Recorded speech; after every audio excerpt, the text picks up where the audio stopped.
arrive. C'est ce que vous nous dites ce matin. Vous ne voulez pas être dans la majorité en votant le budget. Voter le budget, c'est s'inscrire dans la majorité. Voilà. Donc, très clairement, il y a cette ligne, pour moi, qui est une ligne rouge. Après, rien ne nous interdit de faire progresser les sujets, de faire progresser l'intérêt général. Vous savez, on vient de très loin. Contrairement au discours officiel du gouvernement de M. Le Maire, nous sommes dans une situation budgétaire extraordinairement dangereuse. La France est aujourd'hui un pays menacé. Après la Grèce, peut-être après l'Italie, la France devient le maillon faible de l'Europe. Nous avons une dette qui aujourd'hui est de plus en plus élevée, 115% de notre richesse nationale.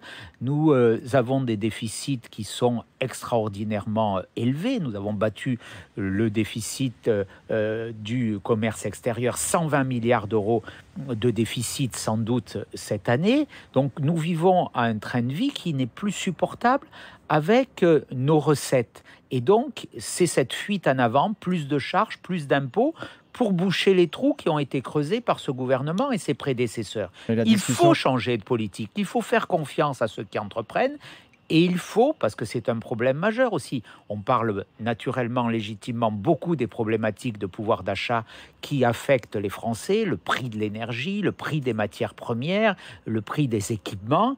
Pourquoi on en est là? On en est là parce qu'il y a trop de charges, trop d'impôts, mais on en est là aussi parce que nos salaires sont trop faibles. Et ce sont des positions, Éric Ciotti, que vous défendrez peut-être comme président des Républicains, puisque vous êtes candidat à la succession de Christian Jacob. Le vote a lieu à l'automne.